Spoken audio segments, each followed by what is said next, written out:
Raoof Hasan, a former special advisor to the deeply embattled former Pakistan Prime Minister Imran Khan, says his country is teetering on the brink and one push could set it off downhill.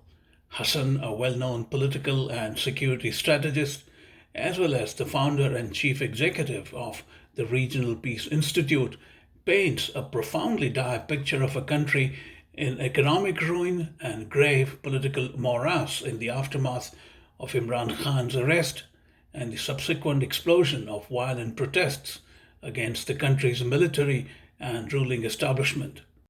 He describes the current government of Prime Minister Shahbaz Sharif as unconstitutional, arguing that elections must be held in October as mandated. Hasan spoke to Mayank Chhaya Reports from Islamabad to offer a sharply detailed view of the current ferment. Raoof Hasan. You have quite remarkably said that Pakistan is teetering on its existential edge. One push and it goes downhill. That's an astounding view. I mean, it is serious, I know that, but is that serious? Please tell me more. And I don't think your government shares your alarming standpoint, does it? Mayank, thank you very much for inviting me. It's a pleasure being with you and Likewise. talking to you. My counter question to you would be, what keeps a country going? What are those pillars, that keep a country going? I feel that Pakistan, unfortunately, is suffering from two kind of collapses at this moment in time. One is an old disease, which is a moral collapse, but now it has assumed is a proportion, which is indescribable in words, unfortunately. And that in a recent article, I said, that the distinction between right and wrong has been completely sort of eliminated. It does not exist in this country any longer. The other is the institutions of the state. More importantly, in a parliamentary democracy like Pakistan, pretends to be, following, are the pillars of the state: the parliament, the judiciary, and the executive. Ably supported by the so-called fourth pillar of the state, which is the media.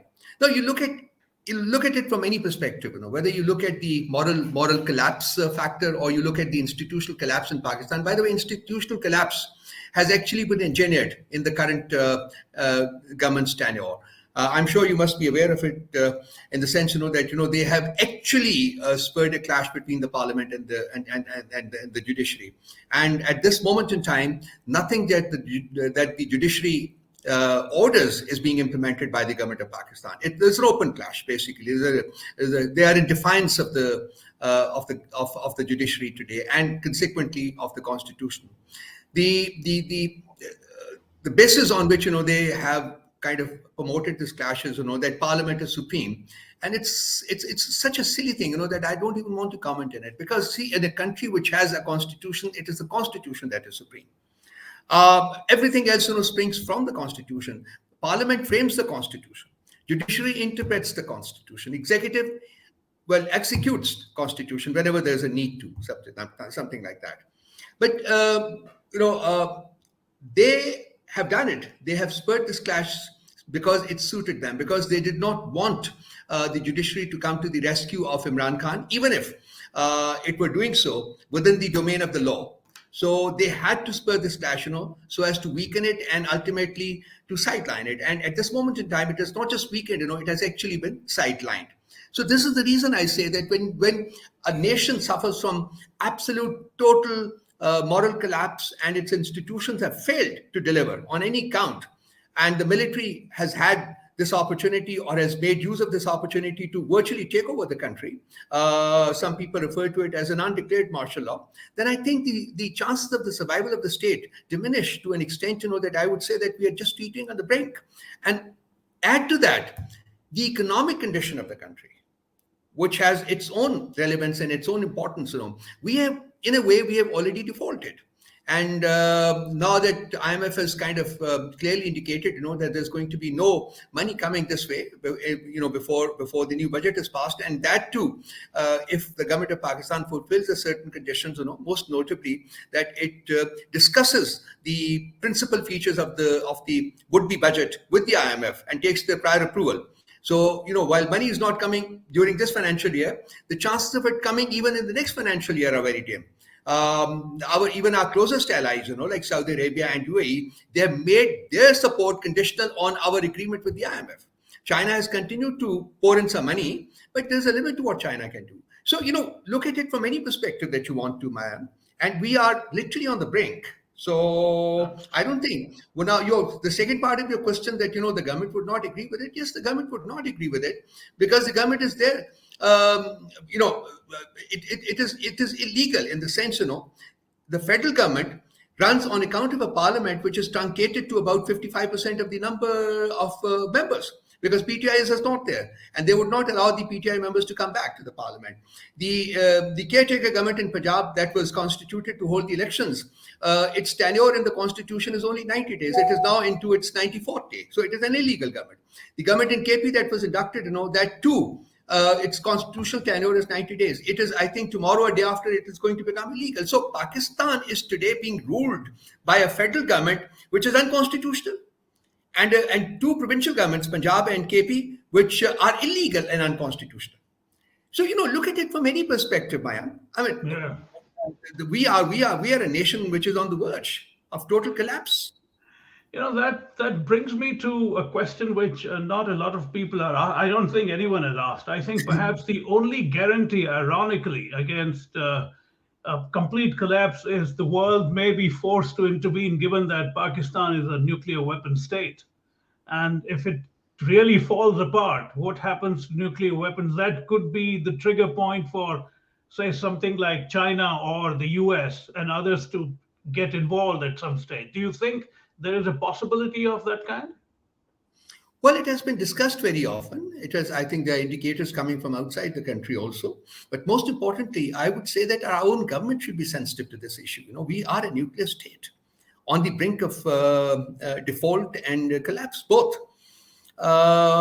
Unfortunately, I don't see that the government is sensitive to it, because their principal concern, and in fact, their sole concern, is to survive, to continue ruling. They've already been there for more than a year, and I don't know how long would they like to last. But the next elections are due in October. I don't think there's any preparation to hold those elections. Number one. Number two, they will not hold the elections, until and unless Imran Khan has been sidelined. He has been neutralized, and we'll come to that later. Yeah. But the fact is, yes, Pakistan's nuclear arsenal today is more under discussion than ever in the past. And for good reasons. Yes, for good reasons.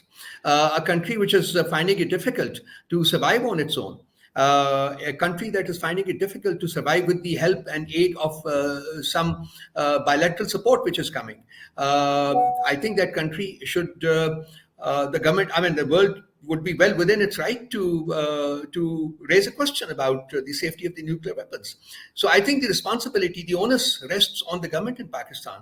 That they should take immediate cognizance of it and move along with a spirit of accommodation and settle matters politically, because principally, unless politically matters are sorted out, we would not be able to move forward.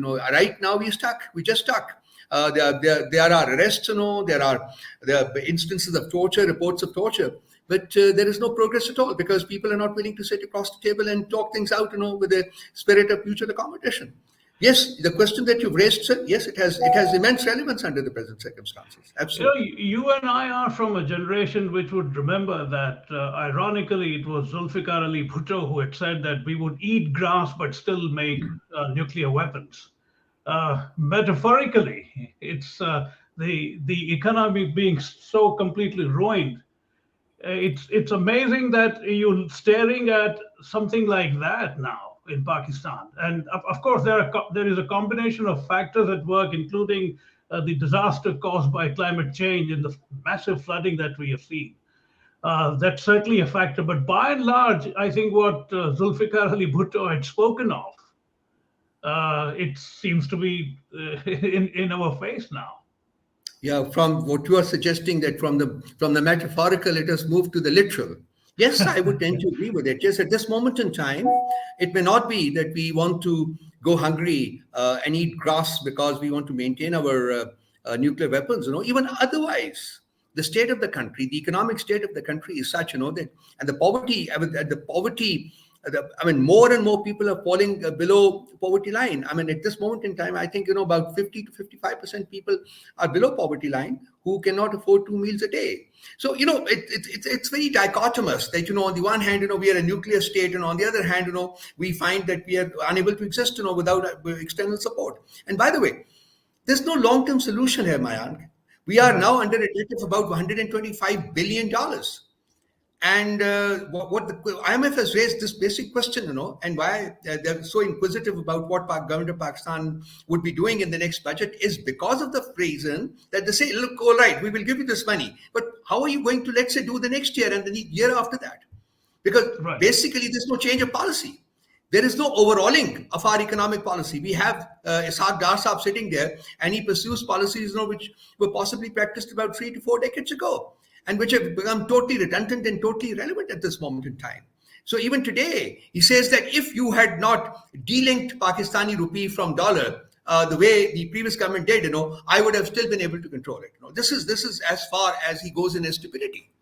So yes, it is right, but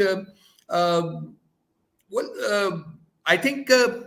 As I said, in one of my recent articles, something has to give way.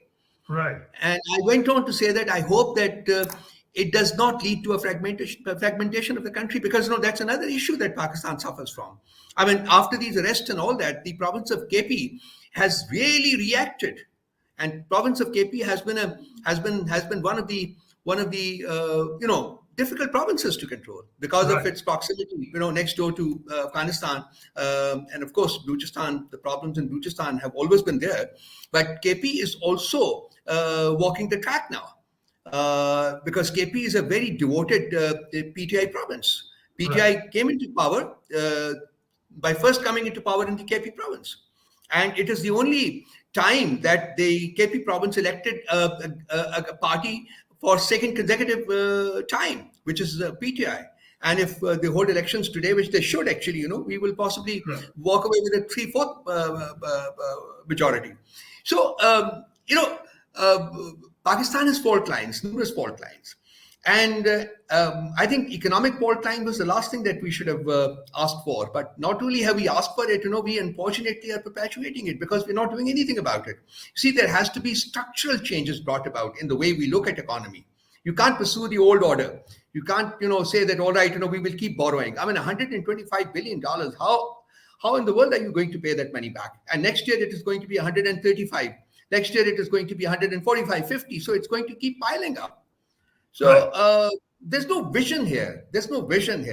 And, with a crisis as profound as this, you have to have a vision. You can't just go on managing it on a day-to-day basis. Said, all right, we will do this from here today. We will do that from there tomorrow. We will manage it this way and we'll manage it that way. No, you have to go back to your book, to your board, and see exactly where the fault lies. Right. But again, I would say that we're very shy of conceding that we have any faults. Our finger is always pointed outwards at Mayank, at others. Right. We never do that. We never point our finger inwards and try to evaluate where is it that we have made mistakes and how can we best correct those mistakes. And this mindset, I don't know whether we are going to discuss this other, but let me just put it this way: that this mindset is fundamental to the crisis that Pakistan is engrossed in at this moment in time. Refusal to look inward and see that you could also do wrong. So, Indeed, so all this is kind of sort of, interlinked, which is taking us from down the trajectory, not up the trajectory, but down the trajectory.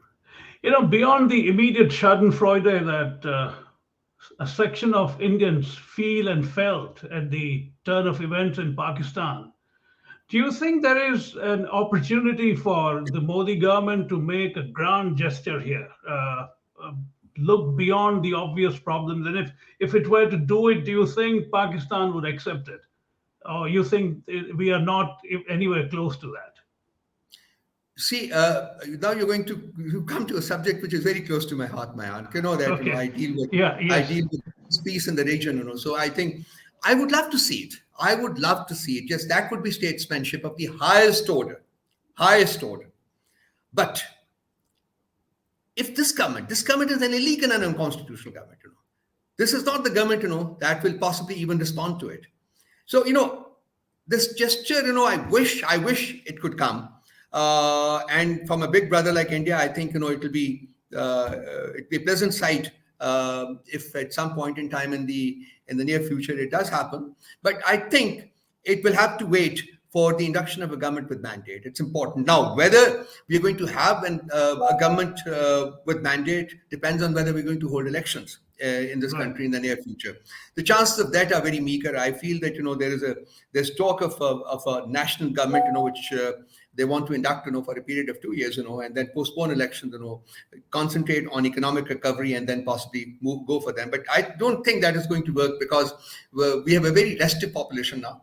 And this political division which has been created, unfortunately, the restiveness has increased. So I don't think people are in a mood to wait for 2.5 years, for elections to be held, and that too when Khan has been neutralized. Khan cannot be neutralized as so easily as these people may be thinking. So yes, I think I would be one of the happiest people if this gesture would come from it. Honestly, that's true. You mentioned a national government. I've been reading and watching that a possibility of a national government sans Imran Khan individually. Do you think that's conceivable or even feasible? Well, what they're trying to do at this moment in time, Mayank, basically, all their energies are being spent in neutralizing Imran. It was a three-pronged strategy that they had conceived, which was to neutralize him politically. They tried to do that, but he became more and more popular after his exit from the government. Then they tried to assassinate him. There was one assassination attempt, which gave him a badly battered leg, which he's still nursing, by the way. There was another failed attempt when he went to appear before a court in Islamabad. That is the other attempt that was made. Now, having failed at number one and number two, they have come to the third component of the strategy, which is to neutralize him by declaring him a terrorist and by declaring his party a terrorist party. So they cannot compete in elections. So in either way, in either of these instances, if they try to keep him out, those elections, if they are held, I have my doubts, will have no legitimacy at all. I would not like to comment on whether what will be the people's reaction, because going by 9th of May, I think they're not in a mood to just sit back and take things.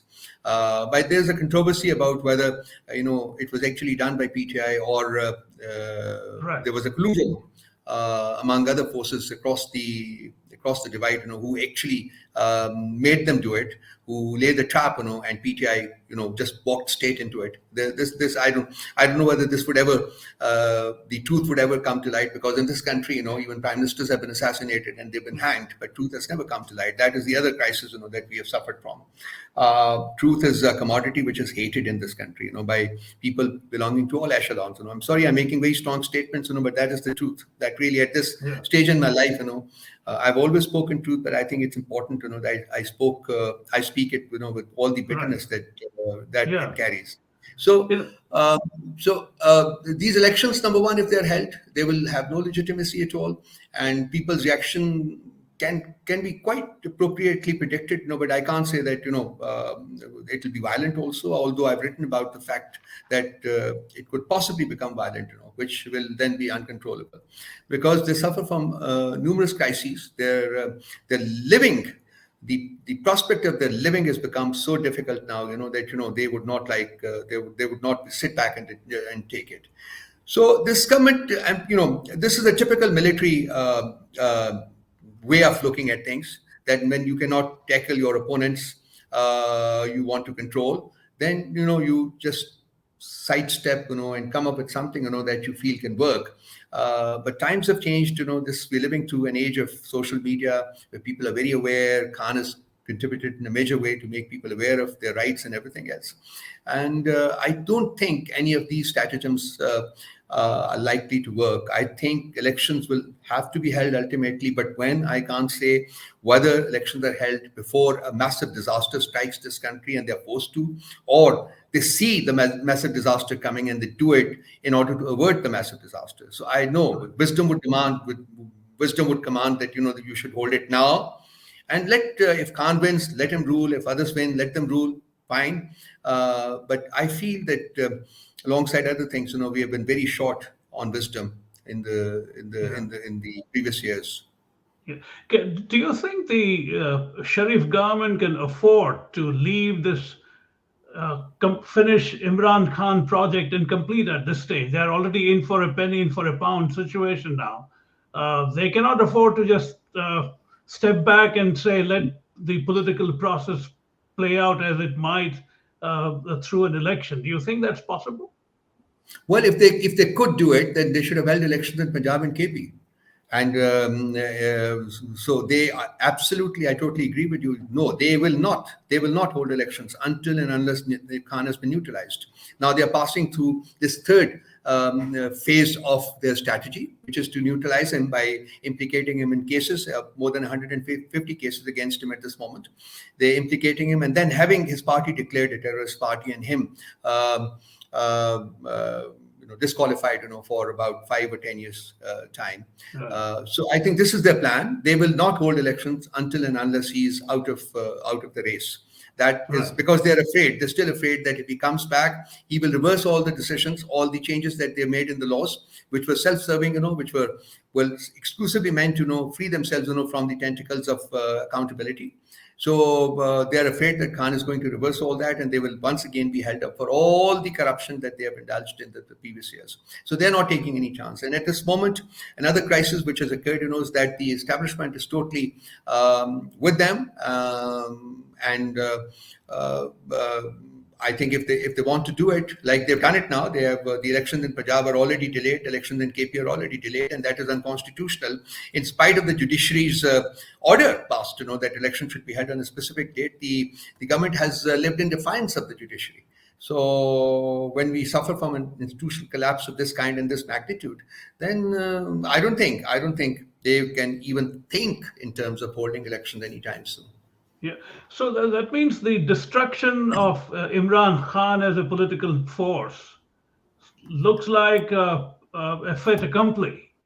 And if you talk about 150 cases, if only 10% stick, it's a done deal as far as the government is concerned, don't you think? It's a done deal so far as the government is concerned, but will it be a done deal so far as the people of this country are concerned? That's what I'm concerned about. That is what I would be banking on. Khan's support, there's only one support.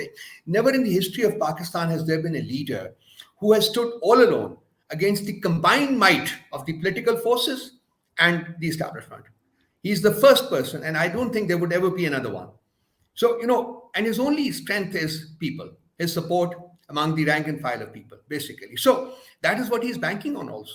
That if they go to that length, and if this attitude and this mindset continues, that elections are not going to be held until and unless Khan is neutralized, which is my belief also, by the way, then I think at some point in time, I see a spate of violence, recurrence of a spate of violence like the one that happened on 9th of May. And if it happens, let me tell you, it may not be as easy to control as has been the case last time.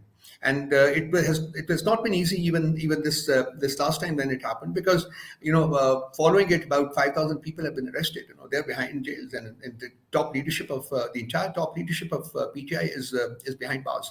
I've never seen such an onslaught of state brutality as I have seen now. And in this age and time, I think I'm amazed to know that the international human rights organizations are not taking as serious a view of it as they should, and that they will. They definitely will, I'm sure, because gradually there is an uproar that I'm hearing, in the international community, and I think there are more and more people. American Congress is talking about it. UK House of Commons is talking about it. Canada, they have moved a resolution also. HRCP has done it. Human Rights Watch has done it. So they're all coming up with. I'm in touch with the diplomatic community here, and they're bewildered. They said we could never imagine that such a thing would happen in Pakistan, and at this extent and with this kind of ferocity. So things are not cooling down. things actually are heating up. Maybe one cannot feel the heat, but it's simmering, and I think there's going to be an explosion very soon. And would be less of an explosion, but I think more of an implosion. We are going to sort of burst from inside, within ourselves. Right. And that is where the fight is actually, basically. It is not with the world, it is not with the neighbors. We need to look inwards and see exactly what is wrong with us, because we keep doing it to ourselves again and again and again and again. Indeed. Unfortunately. Let me quote something. We are now living in a country where even a marginal distinction between right and wrong, legal and illegal, constitutional and unconstitutional, and moral and immoral has been completely erased. These are your words, these are powerful words. Why is it that Imran Khan's adversaries do not see it that way? Imran Khan's adversaries are the ones who have done this. They are the ones basically back in the 80s, when we had Ziaul Haq, that Nawaz Sharif was actually nurtured in the military's nursery, in Zia's nursery, and he was planted as chief minister, first as finance minister of Punjab, then as chief minister of Punjab, and then he became the prime minister. He did one thing, Mayank, and he's the one basically who brought money into politics. And his ascent in politics, his progress in politics is exclusively owed to the money that he spent in various forms and shapes, be it as bribery, as incentives given to his sponsors, be it the money that he spent to win elections, be it money that he spent to buy institutions, be it money that he spent to buy judiciary, be it money that he spent in so many other ways. Basically, he had captive institutions, and if the military had not intervened on a few occasions, he would have continued to rule this country for without interruption for maybe 2 or 3 decades. But since our military starts getting restive after a certain period of time, it is unfortunately has been like that since our emergence as an independent country. So they had to, and so the governments were being packed up, and new governments inducted, and then the new government was packed up and another government inducted. So that way. But in spite of that, he became the prime minister 3 times. So they are rooted in corruption. They are rooted in capturing institutions. They are rooted in buying institutions. Consequently, this is exactly what they have done since coming into power in May last year. They have incorporated laws and amendments in laws to suit their personal interests, to put them beyond the reach of law, beyond the reach of accountability. And this is what they have done. As I said a while earlier, that they are afraid that if Khan comes back into power, those laws, just like they have amended them, they can be re-amended, and they can be brought back within the ambit of accountability. Consequently, them and their sponsors in the military possibly would not let Imran come back into power. So my fear is that, yes, what I have written is absolutely true. You come to this country, you can see it with your naked eyes, that I call it, actually, there's another way I put it, and we suffer from 2 kinds of corruption. One is a corruption of greed, and the other is a corruption of need.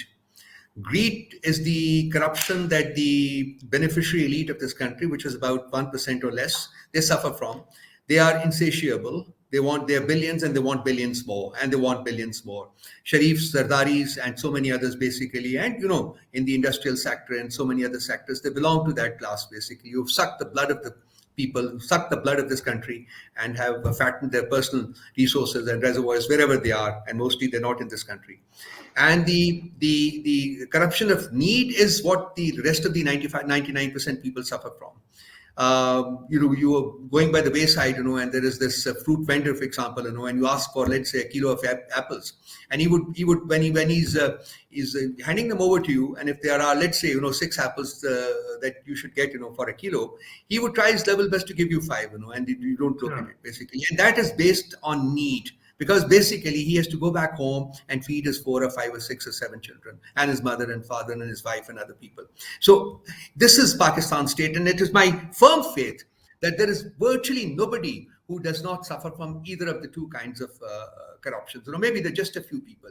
So it's a society, its fabric has been corrupted, at the foundations. Consequently, it's wobbly. It's dismantling. It's kind of coming apart. And my wish, and as a Pakistani, was born here and who has refused temptations to leave this country in the past. And I continue to, even now I do.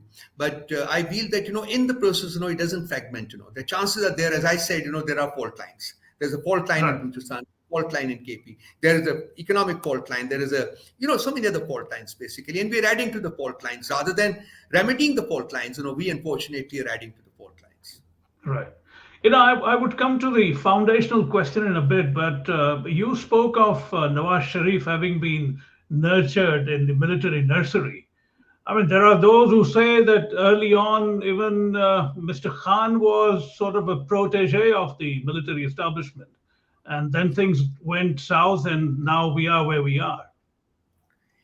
See, I'd like to respond in detail, but the fact is, you must see that Nawaz came into politics after he was inducted into power. Okay? Yeah. Imran Khan came into politics much earlier than he was inducted into power. In fact, he came into power 22 and a half years after he had set up his party. And for all those years, he was a one-member, a two-member party.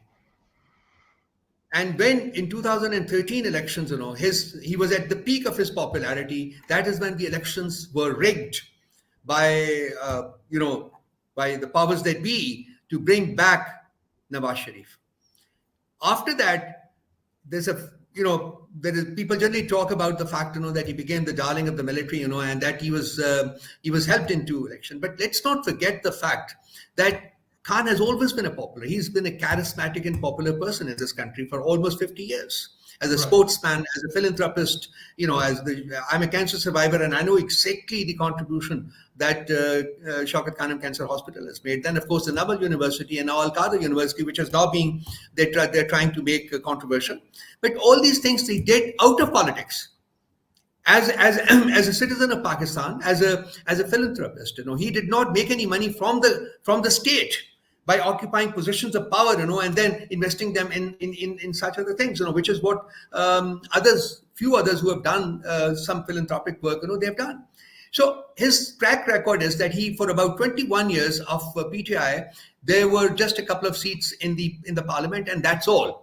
And that is when, he was gradually working, among the at the grassroots level, and his popularity was increasing. So in 2013, he should have won the election, but those elections were snatched from there.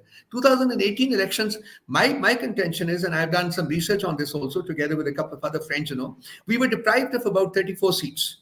We did not get any additional seats. We were deprived of 34 seats. Why?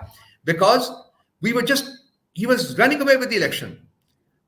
And the powers that be, they are afraid that if a leader comes into power who has a majority on his own strength, then he would not be subject to being controlled by them. And I feel it is because of that reason that we were deprived of almost 34 seats, which is a very fair calculation. So we were short on 14, and then they say that the military was instrumental in getting some people over to our side. There may be a little bit of truth in that. I don't deny that. I don't see that. But basically, Khan has come into power principally on the dint of his own popularity, on the dint of his own strength among the people of this country. He was not brought up in the cradle of the military. He set up a party. He remained in the wilderness, and then he continued working. He didn't lose heart. He continued working, and then there came a time when his popularity commanded that he win the elections, and he was deprived of it. Even in 2018, and that led to so many other problems, from the interference from quarters, which unfortunately should not have come, and then ultimately resulted in his departure as Prime Minister of the country. Right. How significantly debased do you think the military now stands in the popular perception after what happened? It's a very tricky question, Mayank, and ordinarily one would like to sort of sidestep it. But in spite of suffering from debacles in the 75-year history of Pakistan, including the loss of 56% of the country in shape Yes. of Bangladesh. I've seen it with my own eyes that the military remained a loved institution. There was the debacle of 65, there was the debacle of 71, then, of course, the Kargil debacle, and so many other things. Uh, Judicial hanging of Bhutto, four martial laws. All these things don't happen in a nascent country. While India No. was going up the ladder of democracy, we were again and again falling into the trap of martial laws, and which retarded Pakistan's growth rather than accelerating it. So military remained a loved institution. I would not be able to go into its dynamics, but if you want to go into a kind of a sort of more expanded discussion, military is the geographical boundaries of a country. Basically, the military is supposed to guard those geographical boundaries. But early on, sir, in 1949, we passed the Objectives Resolution, and instead of being a democratic Republic of Pakistan, we became the Islamic Republic of Pakistan. And that led to what we now refer to as another kind of, the spiritual sort of, boundaries also. And somehow it fell within the domain of the military to guard those boundaries also, together with the physical boundaries of the country. That I have always believed, was tragic. And that divided the attention of the military. And I think that possibly was also one of the major reasons why they ultimately ended up first in 1958, then in 1969, taking over the country through coups d'etat. Then, of course, came Zia, then, of course, General Musharraf. So the military has continued to rule this country either directly through martial laws or through the use of proxies which it has created in the last 75 years. The likes of Sharifs and Zardaris and Maulanas and so many others, basically. Imran's crisis is that he was unwilling to become that proxy. And I've seen it as part of this cabinet. I was there watching it from close quarters. That he was resisting it, he resisted it. And that was a fundamental reason why he had to be gotten rid of, and they got rid of him. But they are not being able to manage it. That's a different story. We've discussed it. Yeah. Possibly. Sure. So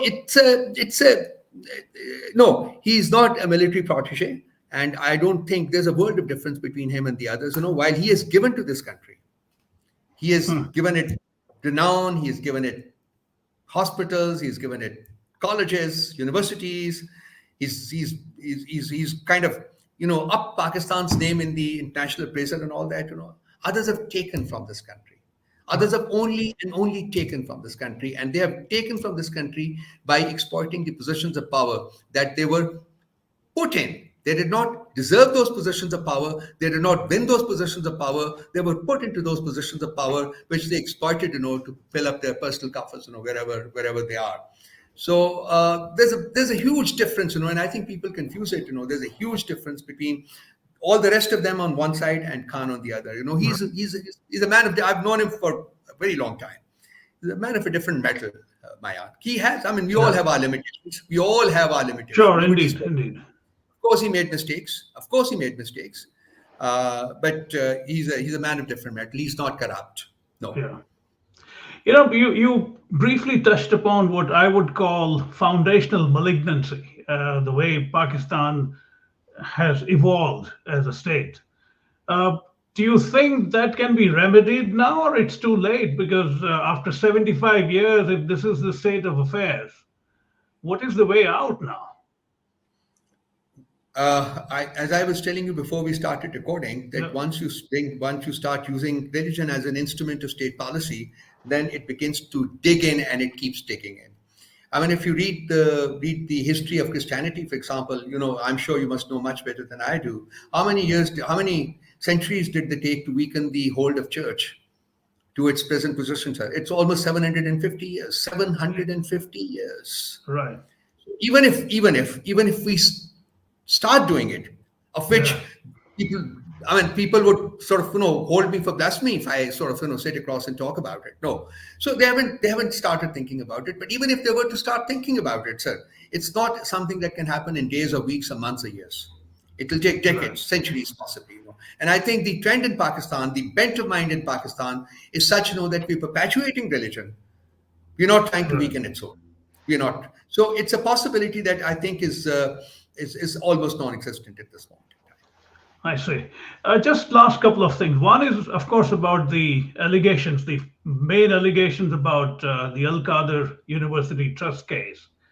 Uh, I've read a couple of independent writers who seem to think that there is some traction in that allegation.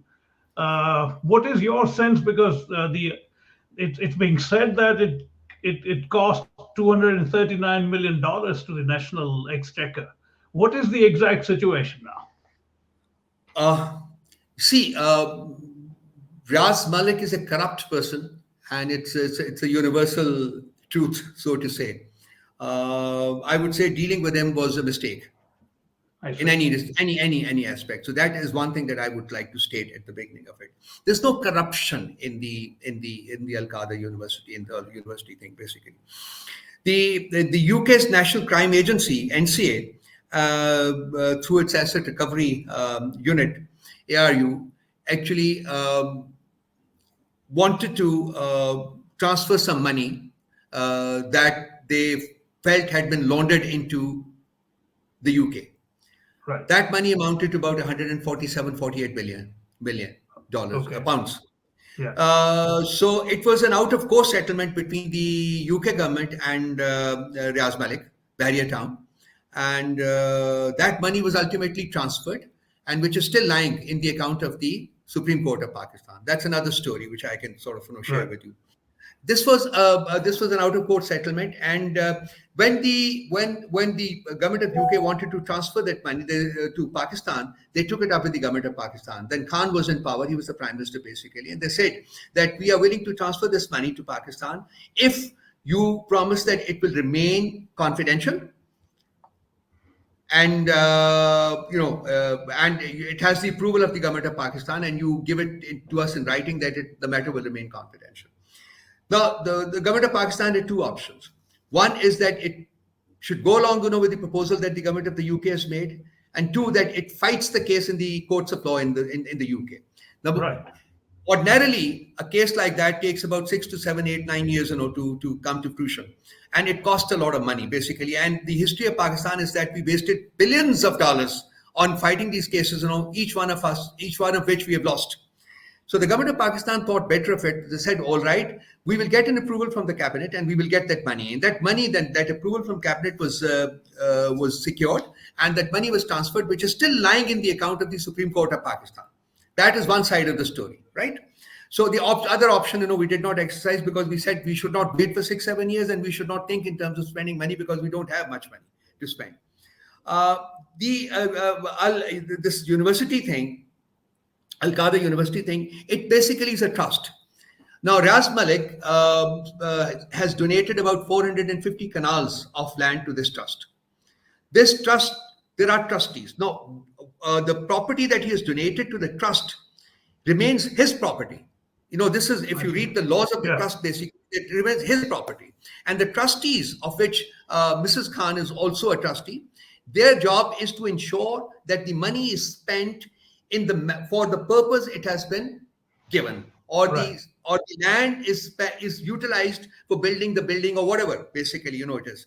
So the trustee's job is that trustees do not own that property. That property remains the property of the donor, which in the current instance is Ras Malik. If he wants to take it back, he can take it back. It is his right to take it back. So, in that case, they will either have to pay him the money by raising it from some other source, or they will have to sell off the property. That means the end of Al-Qadir University, etc., etc. So this is the whole story. One part of the story is the repatriation of money to Pakistan. The other side of the story is now they say they're linking the two. I see. That was done by Khan to facilitate the donation of land to Al-Qadir University. Now, number one, I know that it is not true.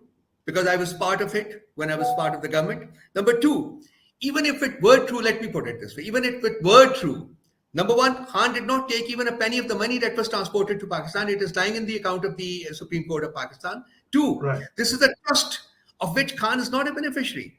Khan cannot legally be a beneficiary, cannot take even a penny. His wife cannot take even a penny from the trust. So they are not direct beneficiaries of this. Yes, they have set up a university for a purpose, and it will benefit the students of that area. It will benefit the people of Pakistan. Consequently, I don't see anything wrong. But what the government is trying to do is to link up the two and say Right. that Khan did that because he wanted this to be done. That is the whole story. That is the whole story. So I don't buy the story at all, Mayank. Right. And finally, before I let you go, we are in a situation where even someone like Zalmay Khalilzad, the former US ambassador to Afghanistan, who is asking for the resignation of General Munir Rasim, the chief of staff of the Pakistani army.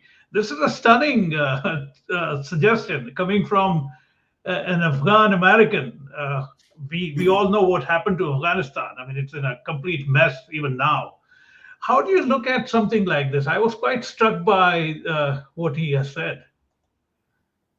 Uh, I was also kind of surprised, but the division, we have discussed this in one of your previous questions, the division between the military and the people in Pakistan has never been as sharp as it is today. As a matter of fact, like I said, in spite of setbacks to the military, they remained a loved institution, which unfortunately is not the case. And I say unfortunately because I think it's important for a country like Pakistan that relations with the military are kept within bounds. It's very important. So it's unfortunate, that at this moment in time, they're taking a lot of abuse, particularly in the social media. So coming from, like you talked about the nuclear assets issue, similarly, a country which has existential challenges like Pakistan has, which I am totally convinced about, it can cause unrest along the border. And Pakistan-Afghanistan border has never been a very secure border, never been a very peaceful border. Even after the induction of the Taliban, by the way, it has not become a secure and peaceful border. There are, constant skirmishes going on, with, there's still, refugees are pouring in, because they're running away from Afghanistan. And there are all kind of problems, let's not get into that Afghanistan is a different ballgame. I'd love to discuss it with you one of these days.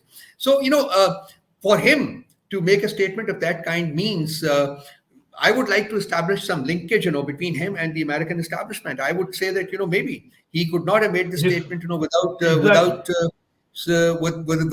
backing from the American establishment. So in a way, the American establishment may not be directly intervening or expressing concerns about the situation in Pakistan. It may be using one of its trusted people. And Khalilzad has been one of the trusted people to sound off that, look, one of the ways is that, the chief of the army staff resigns. The likelihood of that, no, I don't think so. But sounding off the military that, look, hold your horses, don't go any further. This is enough. I think I would read it in that context, that it's a proper sounding off of the military in Pakistan through and not so belligerent source, but a source, we have worked with in the past, Zalmay Khalilzad, has been one of the people that we have been closely working with, leading to the Doha Agreement and all that. And I think I think we should pay attention to it. We should not just spurn it away or protest about it. I think we should pay attention to it. In fact, I mean, I wouldn't be surprised, like you referred to it, that this is indeed coming from subtly from the Biden administration. It's like a sort of they are testing waters by letting Islamabad know that perhaps you should consider this because we are also watching. I agree, and there are other indicators also, by the way. If you sort of, now that we are discussing this point, the attitude, the IMF attitude towards Pakistan, which we have seen in the last 1 year. When the government was inducted, even somebody like me, we thought, that, the Americans are going to support and facilitate the IMF to sort of, dish out money to Pakistan. But that hasn't come through. So that has made people like me think in other terms. And one of the ideas which have come to my mind, for example, is the one that you brought up about the nuclear Right. assets. Because there is a conspiracy theory, which has been very prevalent in this country, that the West actually wants to deprive Pakistan of the nuclear assets, and the other Right. countries also which have been named in this. That may well be true. There may be some sort of logic in that. So now you put together three things. Number one, the fact that the IMF has not given any money to Pakistan and there is no likelihood of any money coming Pakistan's way in the near future. Number two, the speculation which has been ripe and the visit of the IAEA delegation to Pakistan, which stayed here for an abnormally long period of 13 days. And three, the sounding off coming from, as I put it, the American administration, White Zalmay Khalilzad.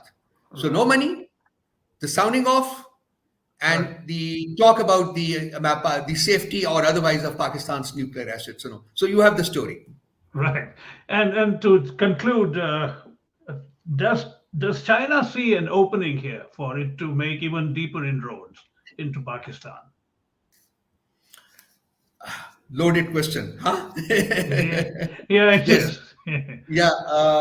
The Chinese foreign minister was here for a trilateral dialogue, which is Pakistan, Afghanistan, and China. They are Right. the architects of that dialogue. It takes place twice a year. This time it was held in Islamabad, and he met the chief of the army staff, and he called on the president of Pakistan they were with him, and the public statement talked about the undesirability of political instability in Pakistan, which is understandable coming from a country which has been a devoted friend of Pakistan, which has invested around $55 billion already in various shapes, either direct loans or through investments, etc. There was also a talk about a concern about Pakistan's strategic security, which is far more important, because political security is a matter that is known to everybody. It is known to Right. the world. It's known to the people of this country as well as to the people all over the world, and to the governments all over the world. But strategic security is something where the country that is in possession of nuclear weapons usually is not perceived as weak strategically, but there is a growing concern in that context. And that may emanate actually from the fact that we are economically enfeebled and getting more enfeebled with the passage of time.